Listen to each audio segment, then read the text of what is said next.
Pendant que les médias se focalisent sur des bruits de bottes et des tensions frontalières, une bombe atomique financière vient d'être activée dans l'ombre. La Chine vient de déclarer officiellement la guerre monétaire aux États-Unis. Et le champ de bataille, c'est votre compte en banque.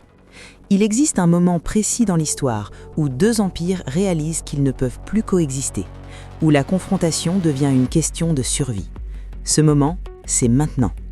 Ce qui l'a déclenché, c'est la récente offensive américaine sur le pétrole vénézuélien. Mais ne vous y trompez pas, ce n'est pas une simple sanction contre un régime sud-américain. C'est le premier tir d'un conflit global où les devises remplacent les missiles. Cette guerre est invisible, elle est silencieuse, elle se déroule dans les serveurs des banques centrales et les flux de capitaux, et elle déterminera qui dominera le monde pour les 50 prochaines années. Je m'appelle Lily, je suis analyste en intelligence économique et spécialiste des marchés depuis plus de 27 ans.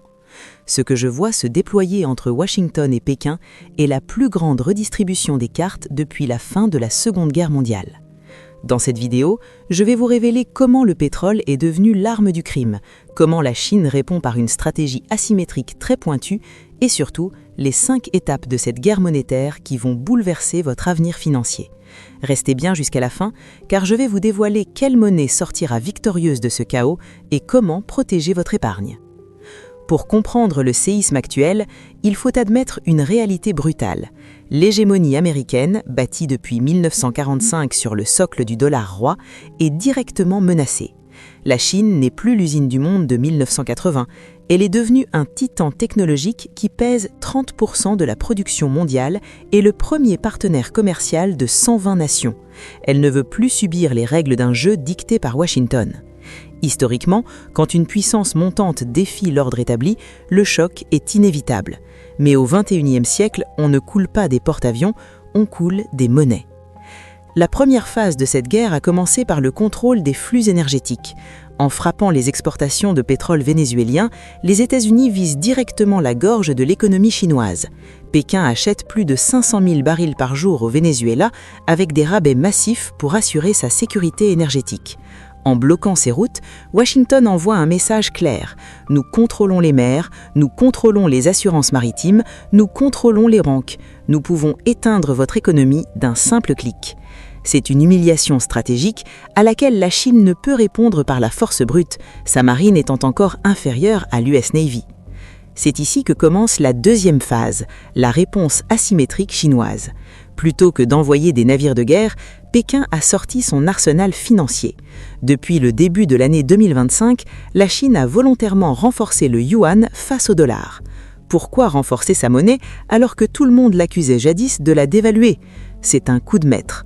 Un yuan fort attire les capitaux mondiaux qui cherchent de la stabilité loin d'un dollar de plus en plus militarisé par les sanctions. Cela permet aussi à la Chine d'augmenter son pouvoir d'achat pour sécuriser des matières premières ailleurs, compensant ainsi la perte du pétrole vénézuélien. La Chine transforme sa monnaie en bouclier et en arme de séduction pour les investisseurs internationaux. La troisième phase marque un changement structurel irréversible. Nous assistons à l'érosion lente mais méthodique du pétrodollar. La Russie, l'Arabie Saoudite, le Brésil et les pays de l'ASEAN commencent à commercer en monnaie locale. Chaque baril de pétrole vendu en yuan est une fissure de plus dans la domination de Washington. Sans la suprématie du dollar, les États-Unis perdent leur capacité à imprimer de l'argent sans limite pour financer leurs déficits abyssaux.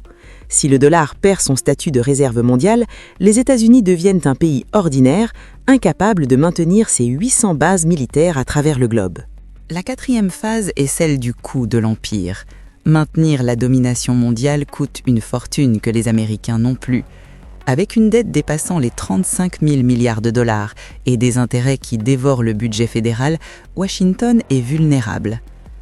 La Chine détient encore des centaines de milliards de dollars de dette américaine. C'est l'option nucléaire financière. Si Pékin liquide massivement ses bons du Trésor, les taux d'intérêt explosent et l'économie américaine s'effondre. C'est une menace permanente qui paralyse les options de la Maison-Blanche. Nous entrons enfin dans la cinquième phase, l'émergence d'un monde multipolaire. Le bloc des BRICS, désormais élargi à des puissances pétrolières majeures, pèse plus de 40% du PIB mondial.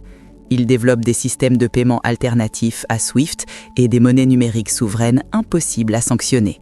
Ce n'est plus une théorie, c'est une infrastructure financière parallèle qui se met en place. Washington ne peut pas bombarder un algorithme ou envahir un pays parce qu'il utilise le yuan. La guerre militaire est devenue obsolète face à cette révolution monétaire. Quelles sont les conséquences concrètes pour vous ? Première conséquence, une volatilité extrême. Votre pouvoir d'achat ne dépendra plus seulement de votre travail, mais de la santé d'une monnaie prise entre deux feux. Deuxième conséquence, la fragmentation. Le monde va se diviser en deux blocs financiers étanches, rendant les investissements internationaux beaucoup plus complexes. Troisième conséquence, l'inflation importée. Si le dollar ou l'euro s'affaiblissent face au bloc asiatique, le prix de tout ce que vous consommez va grimper en flèche. Quatrième conséquence, le risque de contrôle des capitaux. Pour protéger leur monnaie, les gouvernements pourraient limiter votre liberté de déplacer votre argent. Enfin, la cinquième conséquence est le transfert massif de richesses. Dans cette transition, ceux qui restent accrochés aux anciens modèles perdront tout, tandis que ceux qui anticipent le siècle chinois accumuleront une fortune colossale. Alors, qui va gagner ? À court terme, le dollar reste le plus fort par simple inertie, mais à long terme, l'avantage est à la Chine. Un créancier finit toujours par battre un débiteur. Une nation qui produit finit toujours par dominer celle qui ne fait que consommer à crédit. Les États-Unis sont une démocratie fatiguée et divisée, tandis que la Chine avance avec une vision à 30 ans et une volonté de faire.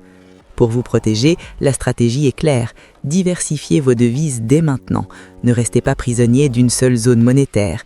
Investissez dans des actifs tangibles comme l'or, qui reste la seule monnaie neutre dans ce conflit. Développez des compétences qui ont de la valeur dans les deux blocs. L'agilité sera votre meilleur allié. La vérité est que la Chine a déjà lancé son offensive finale. Le pétrole vénézuélien n'était que l'étincelle d'un incendie qui va remodeler l'ordre mondial. Si vous voulez survivre et prospérer dans ce nouveau monde, vous devez comprendre ces dynamiques de pouvoir.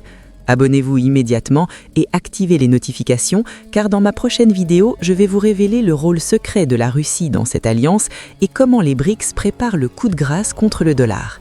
Partagez cette analyse, car la connaissance est la seule protection contre la guerre invisible qui vient de commencer. Laissez-moi en commentaire votre avis. Misez-vous sur le dollar ou sur le yuan pour les 10 prochaines années ? Votre avenir se joue maintenant. À très bientôt pour la suite de cette enquête.